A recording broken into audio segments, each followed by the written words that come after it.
Yeah. Snap and clap. You know, Boy, Ish wanted that. Get the snap. That was a request from Right the into people. the clap.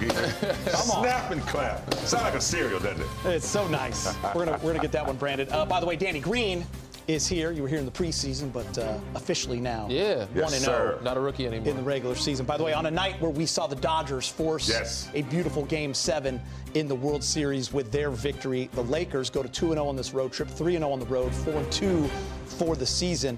They had a great second half. 1-0 in Cup games. 1-0 in Cup games. Thank you, Danny Green. Yeah. The second half, they completely turned around. They were plus 19. The defense tightened up. The three ball started to fall, a season-high 13. And the return of Luka Doncic and Marcus Smart, just what they needed. Just provided that extra spark. Big game. And Lakers look good. Yeah, it's good to see a team that can handle, pressure and can overcome a deficit and keep their calm and cool and stay on point. And I thought the third quarter, after they went down, I thought that's what they did in the third. The defensive pressure picked up. Marcus Smart, once again, it's just one dive that he did, just kind of turned the defense up a little bit, and I think that's what got them going. Then they started to knock down the three.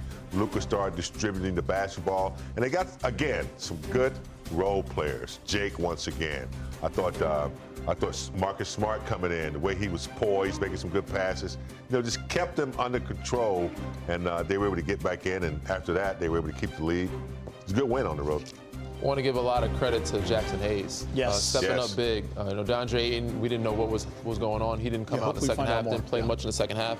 But he came in, filled that void, and brought energy. We know that the biggest weakness for the Lakers in the last couple of years now has been the third quarter. For them to come in, focus, come out in the second half, having a rough second quarter, and kind of flipping the script and have a totally different story, in the whole second half, and then playing better basketball. That third quarter, which got them back into the game, and then, from there they kind of just kept coasting and playing well. But again, Jackson Hayes brought the energy, but Jake Laravia played well off the bench. Marcus Smart giving them energy plays. They did all the little things, and of course it was led by Luka, and then AR got a little rhythm in that second half as well. Got a couple to free throw line, a couple of threes to drop. Ended up with his 21. And, for today's NBA, I would say low-scoring game, but average-scoring game. We'll take it. But we'll take it. It was a good night for them. Get 117, without some guys still missing, in the lineup. So JJ called him out after that first game to the media about their third quarter. Yeah. I know it's only 6 games, but 4 out of the next 5, they've been great in the third outside of that Portland game. So it's nice to see the Lakers coming out of the break with that sense of urgency. And that was a huge third quarter. They were plus 12 in that third. But we got to start with Luka, guys. Listen, James, this is crazy. Luka Doncic is only the second player in NBA history. The other one was Wilt Chamberlain to start his season first 3 games with 40-plus points. He went for 45, and like Danny said, it was kind of with ease, getting to his spots, scoring when he wanted to. He also had a season-high 12 rebounds and 6 assists. Yeah, to be mentioned with Wilt and some of those numbers is amazing. But Luka just does it in style. He does it very easily. To me, he never gets to third or fourth gear. He's always in second gear. But Geeter, his action and his footwork and his ability, the way he handles the ball, his being a major threat, his being unpredictable. You don't know what he's going to do. You don't know what he's going to pull up for that 40-foot 3, or whether he's going to get inside of you and cause a foul or make a lob pass. You just don't know how to guard him because he's just had so much in his toolbox. And when he realizes that, offensive players, they can sense when a defensive player really doesn't have a clue. And I think he's so good at taking advantage of that. He's such a smart, intelligent player. I want to also give some credit to Rui. Rui, even though he didn't get a lot of attempts, he was hustling and rebounding. He got on the board, and it was a big turning point. We knocked down that 1-3. That kind of put them up 10. We just needed one. And, he didn't take many shots, but he was 2 for 4 for 3. I think he's shooting a pretty high clip from 3 so far to start the season. If he can continue to do that, would love to see him more aggressive, but he made the winning plays down the stretch that we needed him to do, and it was huge. It's funny, Dana, I asked you in the pregame show, going back to Luka real quick, that, what do you expect? Minutes restriction? Is he going to be a little less maybe attack? Is he going to let the other guys? Listen, he came out a little bit facilitator and then said, okay, I'm going to start cooking. And he's just the same Luka. Yeah. and he had 44 on a light, easy night. But again, I expected that. I thought he would ease himself into it. I didn't expect him to come back, first game and get a 40 ball. I thought maybe 30 plus, because that's what he can do in his sleep. But 44, I was like, he's averaging 45 for the season, damn near already, with 3 games to go. But he was just with everything they needed him to be. He came out, facilitated a little bit, then he's like, all right, we're not making enough shots. I need to be aggressive. I need to get to the free throw line. And then second half, they really picked it up and got in the right path, right direction, offensively and defensively.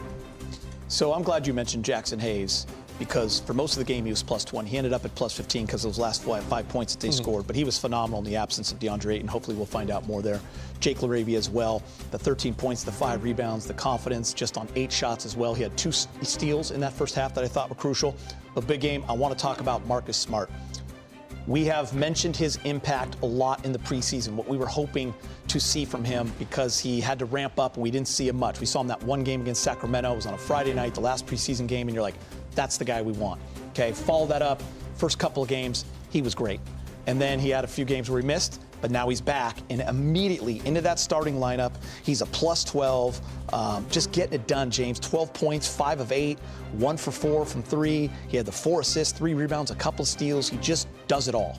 Yeah, the full plate. Yes. You just can't teach experience. And I don't have to make too many comparisons. When you think of, he just understands how to play the game, and he never panics. So when he's on the floor, you feel that calmness. If you're a teammate of his, he keeps you calm. But his tenacity, his effort, his defensive prowess that he loves, and he can score. He went through the cup a couple times, little floaters when we needed a bucket. Just a treat to have him. We've had one other player from the Celtics that I welcomed. It was a Tar Heel, though. Rick Fox. Rick Fox. Took you a while. Yeah, and Rondo was good. When they come over and they behave, we like them. Yeah. I mean, even the play where he had an open 3 at the top of the key in the first half, and he sees DeAndre Ayton with a mismatch on the seal, just dumped it right into him. Danny, I'm sure you played with those types of guys that they understand scenarios, situations. They bring that dog, that tenacity, and they're just winners. And that was one thing he brought to the Celtics. And he was trying to get Jaylen Brown and Jason Tatum, taking those young guys under his wing when he was there, and get them to understand that. But he's just one of those guys. You talk about his tenacity. He's always been a stat sheet stuffer to me.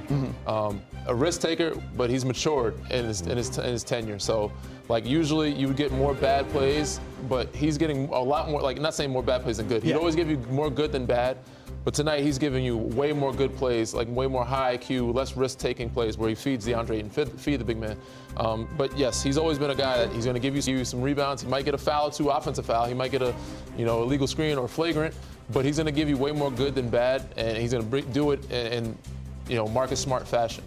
By the way, on a night where he didn't have to take it off because he played 36 minutes, but he allowed everyone else to do something, Austin Reaves, and he had a poor shooting unit, he still ends up with 21. Yeah. Just 21 in his sleep now.